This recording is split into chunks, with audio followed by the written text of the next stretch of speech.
हाँ आते आते थोड़ा देरी होगी। अच्छा, आज लेट होगा।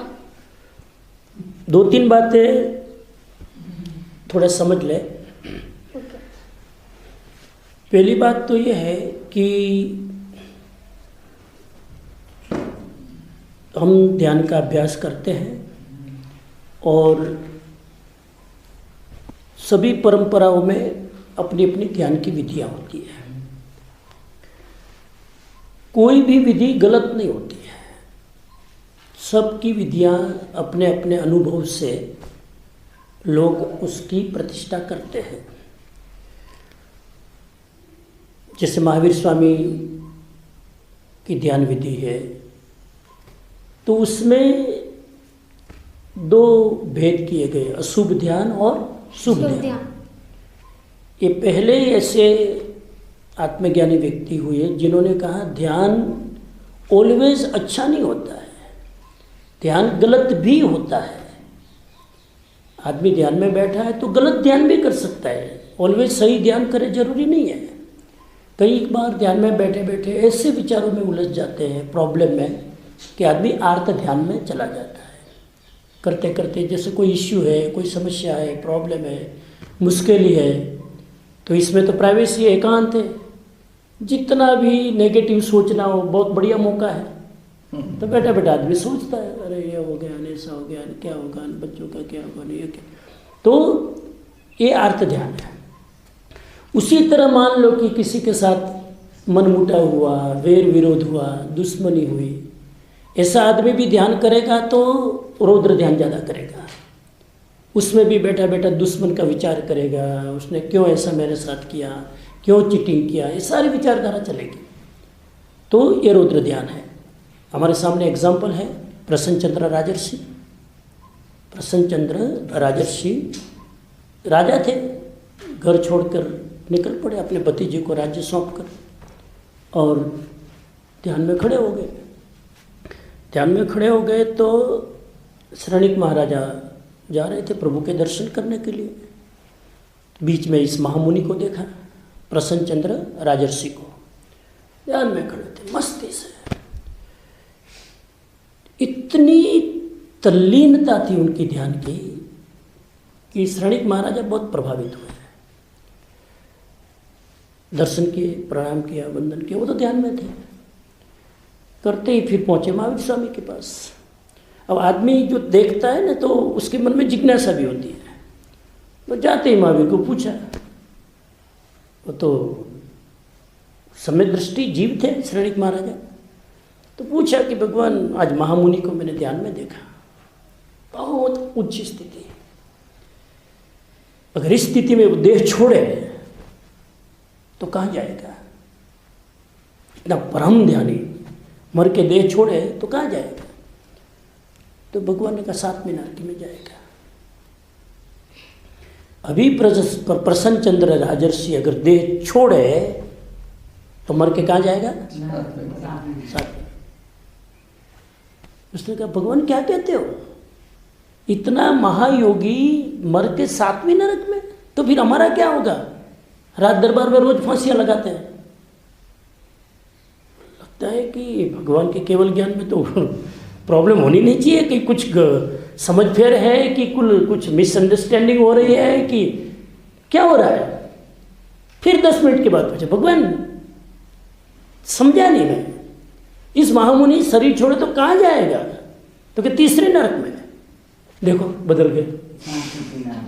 मुझे पता था कुछ गड़बड़ तो है, चलो कोई बात नहीं, 7वीं से 3री में तो आए।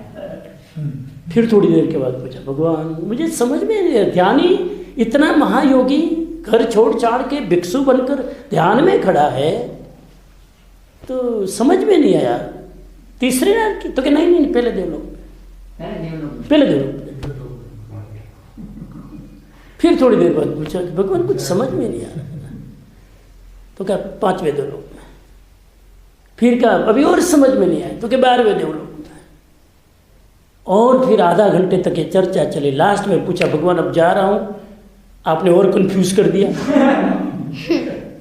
फाइनल आंसर देना हो तो दे दो। तो फाइनल आंसर मोक्ष हो गया, केवल ज्ञान हो गया। मोक्ष तो आयुष्य पूरा होगा तब होगा, केवल ज्ञान हो गया। भगवान ने कहा प्रसन्न चंद्र राजर्षि को केवल ज्ञान हो गया, जाओ दर्शन करके देख लो। तो पूछा कि आधे घंटे में 7वीं नार की और आधे घंटे में केवल ज्ञान, ये कैसे? तो कि जब आपने जिस समय ध्यान में देखा और जब आप मुझे प्रश्न पूछ रहे थे उस समय उसके दिमाग में रौद्र ध्यान चल रहा था। और रौद्र ध्यान ये चल रहा था कि उसके राज्य पर किसी ने आक्रमण किया और आपके ही श्रेणिक, आपके ही जो 2 सारथी थे, उन्होंने बोला देखो ये तो ध्यान में घर छोड़ छाड़ के आ गए, भतीजे को छोड़कर बेचारा क्या जाने भतीजा, अब दुश्मन ने अटैक किया है और ये तो ध्यान में खड़े हैं, राज्य पूरा गया। तब इसके मन में ध्यान में विचार आया और शस्त्र निकाल लिया, मेरे राज्य को मैं जाने नहीं दूंगा। भूल गया कि मैं साधु बना और ध्यान में हूँ, रौद्र ध्यान में चले गए। यूँ करते तो उस समय 7वीं नार की। फिर धीरे धीरे उसको याद आया, फिर धीरे धीरे परिणाम को बदलते गए।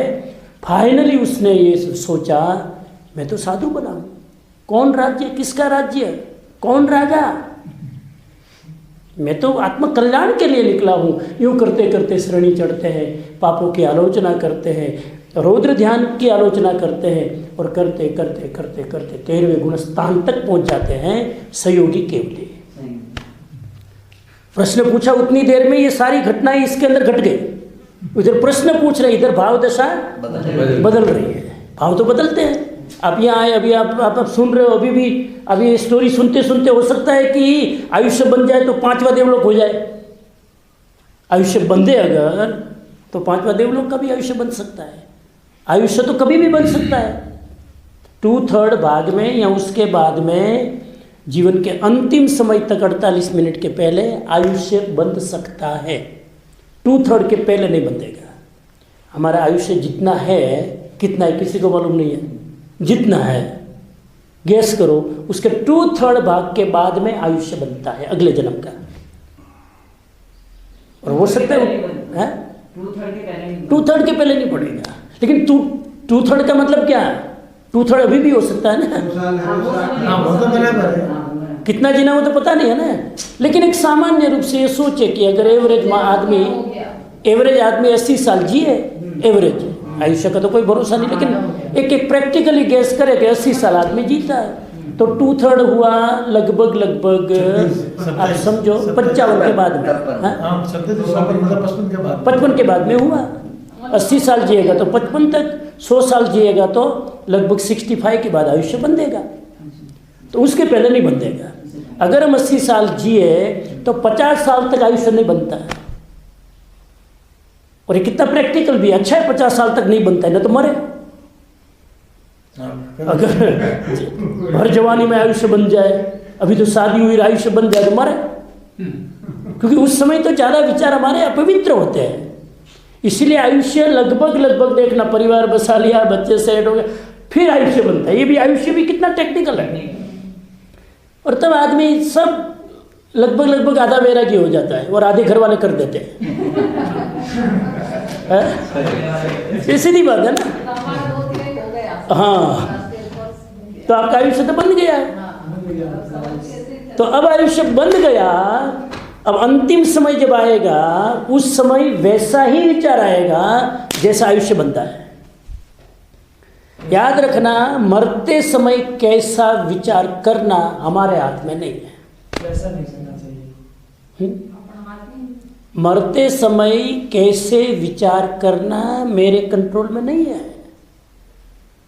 नहीं तो फिर सब आदमी सोचे मरते समय माला लेके बैठ जाऊंगा अखंड, बिल्कुल मरते समय तो बस हम शुक्ल ध्यान की स्थिति में चले। मरने का समय कब आएगा? जब भी आए। मरण पथारी में आदमी जरूरी नहीं है कि अच्छा विचार ही करे, अच्छी धर्म ध्यान ही करे, कोई जरूरी नहीं है। मरते समय क्या सोचना मेरे कंट्रोल में नहीं है। ये बात गांठ बात है। मरते समय क्या विचार करना, क्या भावना करनी, धर्म करना कि नहीं, गुरु को याद करना कि नहीं, या संसार की बातें करना मेरे कंट्रोल में नहीं है। किसके कंट्रोल में है? जिस आयुष्य में आपका बंद हुआ है वही विचार मरते समय आएगा।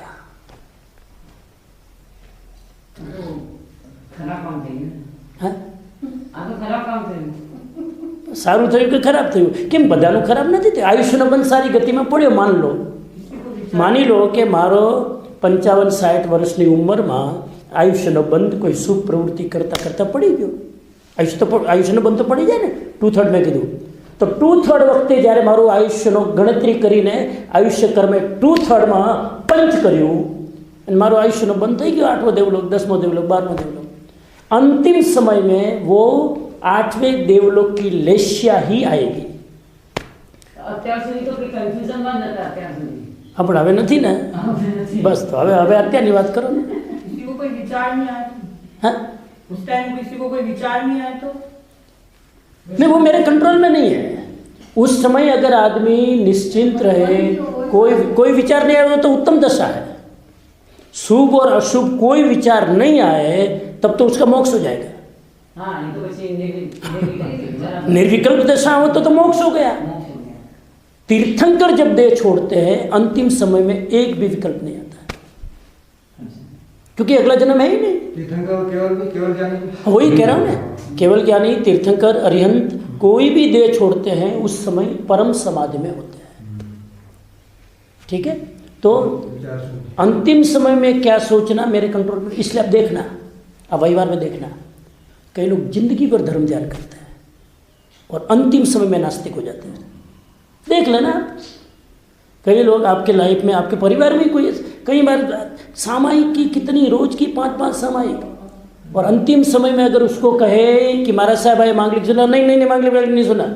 शरीर की व्याधि भी हो सकती है. शरीर की व्याधि भी हो और भी हो, उसको धर्म रुचता ही नहीं है. व्याधि तो निमित्त है, मूल में लेशिया है. अगर लेशिया अशुभ बंद पड़ा है धर्म सूझेगा ही. और कितना भी बीमार हो, अगर शुभ लेशिया का आयुष्य बंधा है उस समय भी वो इतना मनोबल होगा, वो अच्छी चीज ही सुनेगा. मुझे संतारा पचकाओ, मुझे नियम कराओ, मुझे यह कराओ, कोई साधु संत हो तो पास में से लेके आओ, ये भावना करेगा. इसका मतलब है कि उनका आयुष्य बंद शुभ गति में हुआ है. अंतिम स्थिति जीव की परिणामों के देखकर पता चल जाता है कि आयुष्य बंद कौन सी गति में हुआ होगा. ये गैस कर सकते हैं, एग्जैक्ट नहीं बता सकते हैं कि मनुष्य में कहाँ जाएगा नहीं जाएगा, वो तो केवल जाने जाने, लेकिन गति पता चल जाती है. अगर अंतिम समय में शुभ भाव में है तो मनुष्य गति अथवा देव गति, अशुभ भाव में है, तीव्र अशुभ भाव में तो नरक गति, तिर्यंच गति. संसार पचकने वाले का तो फिर मोक्ष ही होता होगा. कोई जरूरी नहीं. बराबर समझ लो, संथारा पचकना आदमी अपनी इच्छा से कॉन्शियसली संथारा ले तो बहुत बड़ी बात है. अधिकतर यह होता है कि खुद, अभी कल ही मुझे फ़ोन आया था, कल मैं शाम को बात कर रहा था अमेरिका, तो उनकी मम्मी, जो भाई का फ़ोन आया था, उनकी मम्मी की उम्र है लगभग 97, और कहा कि अब बस अब वो लगभग सुन रहे हैं थोड़ा बहुत, लेकिन बेहोश है, अब उसको आप संथारा पचका दो. ठीक है, अमेरिका के तो नियम मुझे मालूम, इसलिए मैं बड़ा संभाल के, क्योंकि वहाँ तो सुसाइड मांगते हैं. खैर वो अलग बात है, लेकिन उस समय मैंने उनको सब पचकान करवा दिए, त्याग करवा दिए, परिग्रह का त्याग, आरंभ समारंभ का त्याग सारे करवा दिए. संतारा तो नहीं पचका सकते क्योंकि वहाँ के कानून ही अलग है. तो इसीलिए अब ये संतारा एक्चुअली नहीं है. अगर मान लो मैंने संतारा पचका भी दिया होता, आहार भी छोड़ देते, वो उन्होंने अपनी इच्छा से नहीं छोड़ा है, वो तो उसका बेटा कह रहा है, खुद तो कोमा में है, तो लेट हो गए वो. ये तो मजबूरी है, ये संथारा नहीं है. संथारा वो है कि मेरा शरीर मन काम कर रहा है. हाँ, मुझे पता है कि अब मैं 10-15 दिन से ज़्यादा नहीं खींचूँगा, महीने 2 महीने से, तो अच्छा है. अगर मेरी वो आहार संज्ञा टूट गई है और जीने का मोह नहीं है, मैं कह दूँगा घर वालों को मुझे पचका दो, किसी को बुलाकर नियम करवा दो. ये सही संथारा है. स्वेच्छा से किया जाए वो संथारा है. कोमा में घर वाले पद्मासन में बिठा दे और पालकी निकाल दे. कोमा में बेहोशी होते उसी समय वो महिमा मंडन के लिए बुलाकर और हाँ, दोबारा देखते कि अपना नाम हो जाएगा, हाँ, ले। ये आजकल जो संतारा करते हैं वो नहीं, सामाजिक नहीं, स्टेटस हो गया है, सामाजिक। बस वही अरे भाई उनके घर में संतारा हुआ, 5 दिन चला, क्या 5 दिन, वो तो कोमा में थे। वो मैं थे और झूठ बोलते उसमें भी झूठ लगाते हाँ? बाहर इच्छा करते नहीं वो तो समझते थे, घर वाला बाहर चला जाता है नहीं बता यही नहीं है वो तो कई बार देह छोड़ने के बाद उसको बदमाश में बिठा देते, 2-4 फोटो लगा के संतारा हो गया। हाँ। ऐसा नहीं होता है, कहने का मतलब ये परंपरा है। और संत का मेरा नाम हो रहा परंपरा नाम है उसका समाधि मरण। अब शब्द तो देखो, उच्चा शांत समाधि मरण का अर्थ है अंतिम समय में जो विकल्प नहीं हो, आदमी बिल्कुल डिटेच होकर मोह माया छोड़कर देह छोड़े, वो समाधि मरण है। उसमें मोक्ष निश्चित है। मोक्ष तो पंचम काल में संभव नहीं है, क्योंकि इतना हमारा शरीर का वो क्षयोपशम भी नहीं है और इतना संगनन भी नहीं है, लेकिन देवगति निश्चित होती है। अगर अंतिम समय में जीव को खुद इच्छा होती है कि मुझे अब बस धर्म ध्यान के सिवाय कुछ नहीं करना, इसका मतलब कम से कम शुभलेशिया है वहाँ। तो शुभलेशिया कब आती है अंतिम समय में? आयुष्य शुभलेशिया का बंदा हो तो ही अंतिम समय में शुभलेशिया आती, नहीं तो नहीं आती, ये पक्की बात है। तो अंतिम समय में कौन सी लेशिया लाना मेरे कंट्रोल में नहीं है, आयुष्य बंदा है उसके कंट्रोल में है, उसी के हिसाब से चलेगा वो। वही आएगी अंतिम समय में, क्योंकि उस जीव को ले जाना है ना, उस जीव को ले जाना है, तो वो लेशिया उस जीव को उस गति में ले जाएगी। लेशिया लीड करती है, चलो नहीं तो मैं तो अपना चला जाऊँ बाहर में देवलोक में। लेशिया आपको उस गति में ले जाती है जिस गति में आयुष्य बंदा है, आपकी नहीं चलती है। तो फिर क्या करें, हम हमेशा शुभ भाव रखें, संसार की जिम्मेदारियां तो छोड़ नहीं सकते, सब कुछ करते हुए भी इंटेंशन अच्छा रखें। संसार में जीना है वो मेरी मजबूरी है, आत्मशुद्धि करना वो मेरा कर्तव्य है, इस भाव से संसार की जिम्मेदारी करें। संसार में रहते तो बच्चों को रेस भी करते हैं, बड़े भी करते हैं, आसक्ति भी होती है, मोह माया भी होता है, सब होता है। और मैंने कहा ये सब होता है 60 के पहले, 60 के बाद ये सब आसक्ति रखना जरूरी नहीं, और आयुष्य उसके बाद ही बनता है। आयुष्य तो उसके बाद ही इन जनरल अब कोई अकाल मौत हो जाए, आयुष्य ही कम लेकर आए तो बात अलग है, अपवाद। अधिकतर एवरेज हम देख सकते हैं, आदमी की ओरा देखकर भी पता चल जाता है। अब जैसे मुनि शुभकर्ण जी स्वामी है, अगर सीधी बात करें तो अभी उसकी ओरा क्षीण नहीं हुई है, अभी उनकी ओरा, नहीं तो ओरा है ना ये सब लटकने लगते हैं, आप देखना है। जब आदमी की ओरा क्षीण होती है तो वो 6 महीना 1 साल से ज़्यादा नहीं जीता है। हाँ, कोई अटैक ही आ जाए अंदर और बात अलग है। अधिकतर ओरा उसकी बॉडी की स्ट्रक्चर से पता चल जाता है कि अभी ये 5 साल निकाल लेंगे, क्योंकि आयुष्य पूरा होने के बाद पहले ओरा क्षीण होने लगती है, उसका तेज, उसका प्राण शक्ति, उसकी बोलने की शक्ति, सुनने, ये सब धीरे धीरे कम होने लगती है। जैसे दिया जलता है तो तेल जैसे ही कम होता है ना तो दिया बस ये लपट ऐसे होने लगता है, उसी तरह जीव की स्थिति होती है कि धीरे धीरे हो जाता है। और मैंने ये भी सुना है कि जो आदमी उम्र के साथ में सुनना कम हो जाता है ना, उनकी डेथ सडनली होती है, उनकी डेथ सडनली होती है। मतलब कि वो बिस्तर पर 1 साल 2 साल पड़ा है, बीमारी है, भोग रहा है, पीट रहा है, ऐसे नहीं मरता। सुनने की शक्ति धीरे धीरे कम हो, वो आदमी सडनली चला जाता है, आयुष्य पूरा होते ही। नहीं समझा मेरे, समझ गया ना बस। हाँ।